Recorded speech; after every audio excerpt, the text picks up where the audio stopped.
Minority Leader John Thune is talking about health care at the moment. Let's take a look. You ought to come up with a way in which you can deliver the benefit to the patients and not to the insurance companies, and that you shouldn't have hardworking Americans subsidizing affluent people, people who make a lot of money. And that's what their proposal continues to do. There is no income limit. There are $0 premiums. There are millions of Americans who don't even know they have coverage, and they have decided not to do anything. Zero reforms to this program. And so the bill that they're going to put on the floor will fail. But that doesn't mean that there isn't a path forward here. We also will have a vote. Our members have decided that we're going to vote on a Crapo-Cassidy proposal, which does the things that I mentioned. It actually does make health insurance premiums more affordable. It drives down, according to the Congressional Budget Office, premiums by double-digit levels. It delivers the benefit directly to the patient, not to the insurance company, and it does it in a way that actually saves money. So to the taxpayer. That is a win-win proposal. So that is an alternative that we will put forward and that we will have a vote on Thursday. And we'll see where the Democrats come down on that. But the fact of the matter is that as long as we have been talking about this subject, and again, they drug us through a 43-day government shutdown in order to do this. Just in the last week, the Government Accountability Office came out with a finding in an audit that they did. There were 19 fraudulent claims made to this program, or 20, I should say. 19 got through. In other words, 95% error rate. When I say waste, fraud, and abuse, I am not kidding. That is the finding as recently as this last week by the Government Accountability Office. This program desperately needs to be reformed. The Democrats have decided we're not going to do anything to reform it, and so we'll see where the votes are on Thursday. But we will have an alternative that we will put up that reflects the views of the Republicans here in the United States Senate about how to make health insurance more affordable in this country, how to ensure that it's not the insurance companies that are getting enriched, that it's actually benefiting the patient, and how to make sure that this is a good deal for the American taxpayer. John Brasso. So this week we are going to vote on a Democrat proposal to send $83 billion directly from the federal treasury to the bank accounts of insurance companies. And that is going to cause the cost of health care in this country to continue to go up. I'm a doctor, practiced medicine in Wyoming for 24 years. People need the care that they need from a doctor that they choose at a price they can afford. And that all went away with Obamacare. I remember President Obama saying, oh, if you pass this, your premiums will go down by $2,500 a family a year. Instead, premiums doubled. So what happened? Well, the Democrats wanted to hide these premium increases, so they said, we better send a lot of money directly to the insurance companies. Don't let the people see it. Send it right to the insurance companies. The insurance companies loved it. Premiums went up 221%.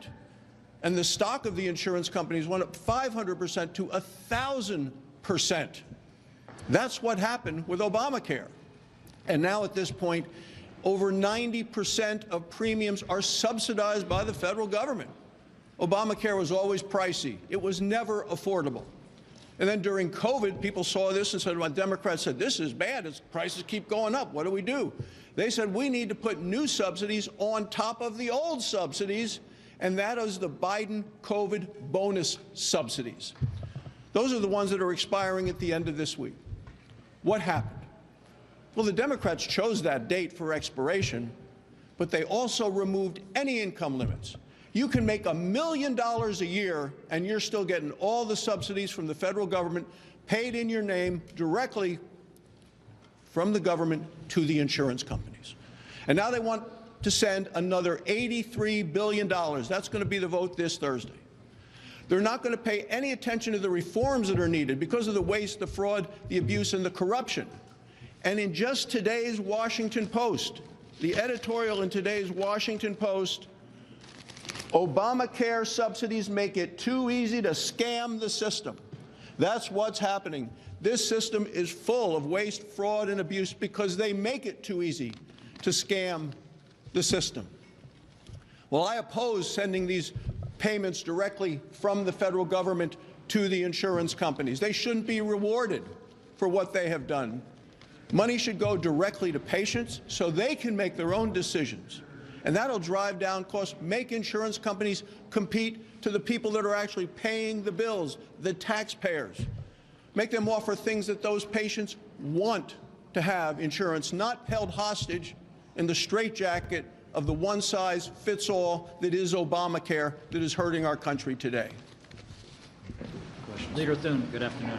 Can you speak for a moment to the political concerns of vulnerable Republicans if Obamacare, health care, these subsidies aren't addressed in some form going into 2026? Well, the president's talking about affordability. The president's talking about affordability. What happens to your side if you don't address them? Well, and so are we, and which is why the proposal we will put out there will actually drive premiums down. And that is in stark contrast to, as Senator Barrasso just pointed out, a program that since its inception has increased costs, premiums in the individual marketplace 221%. That is triple the CPI and double what the rates have increased in the group market, the employer market, where a lot of people, about 150 million Americans, get their insurance. This is a failed program, and it does nothing but drive premiums up. And the increase in premiums, who's that going to? That's going to the insurance companies. So the proposal we'll put out there will bring insurance premiums down. It will be fiscally responsible, and it'll get us away from the practice of giving the money all to the insurance companies and put it back in the hands of the patients. So there will be something out there that Republicans will be able to talk about and support and vote for, and then we'll see. I mean, what happens on Thursday?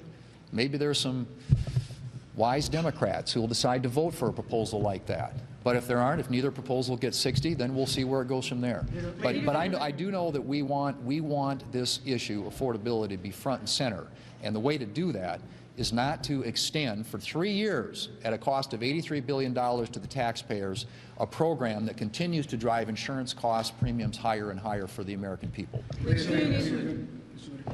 On these Venezuelan boat strikes, a number of your members this morning said they would support releasing the video of that September 2nd strike publicly. Would you personally support that? Well, I'm happy with what they are doing. I think they are, the relevant committees, as I've said before, the Armed Services Committee, both Democrats and Republicans have had an opportunity to view that video. How they decide to proceed with it, I'll leave to their, to their discretion. But I think anybody who probably wants to, any member who wants to see that, I suspect probably would have that opportunity if they choose to. Given the uncertainty of the tariffs with the Supreme Court decision potentially overturning them, does it make sense for the president to turn to those tariffs, that tariff revenue, to pay for farm aid, and tariff revenue goes into the federal treasury? Isn't it the Congress's power to spend that tariff revenue as it sees fit? Yeah, I mean, for those of you who've been following farm policy for a long time, which I have, I've been through 4 farm bills. The one we're working on right now that got derailed, but we got a lot of it included in the reconciliation bill last summer, would have been my 5th. And throughout the years, there have been attempts, and obviously this is the most recent one, to deal with tremendous losses that are being experienced in the agricultural marketplace, in this case because of a loss of markets. And that is related to some of the trade issues that we're dealing with. The president's obviously trying to get the attention of the Chinese, get us into a better place in terms of reciprocity with them. But in the meantime, it has an impact on the markets that a lot of our agricultural producers have access to. So to me, it makes all the sense in the world that if you've got a lot of revenue coming in from tariffs, and you need sort of a bridge for farmers. A lot of the changes that we made in last summer in the reconciliation bill don't take effect until next year, and the farmers of the safety net programs will benefit from those. In the meantime, to have something that helps them bridge that time when they've had this loss of markets and are experiencing historically low commodity prices and historically high input prices. The margins in agriculture are gone.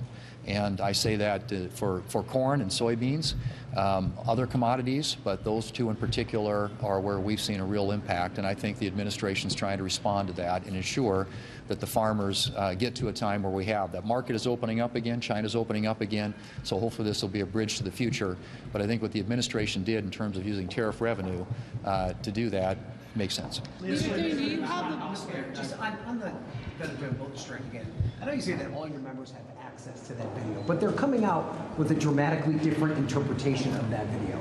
Isn't that one of the reasons for the administration to be transparent and release the video for all Americans to see? Well, I think, again, I think that the relevant committees here on Capitol Hill, that has been made available to them. And I'm going to leave it up to them to decide who has access to it. But as I said before, I think any member of Congress, and certainly people are going to come up with different interpretations because we live in a political environment. And but I suspect that anybody who has seen it knows pretty clearly what the facts are.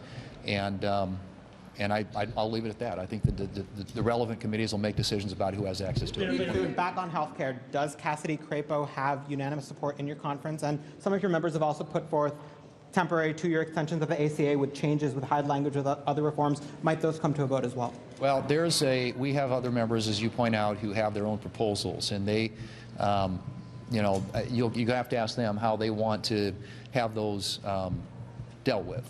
But I suspect you may see others advanced, other ideas advanced, and whether or not those get voted on, I think, is going to be probably up to some of our colleagues who are offering those proposals. What I can tell you is, as a conference, our members, and I can't say 100%, but I think for the most part, I would argue are united behind the Crapo-Cassidy proposal, which, as I said, in terms of its emphasis, is about patients, not insurance companies, and about lowering premiums, not increasing them, and about getting a better return for the federal taxpayer. Thank you all.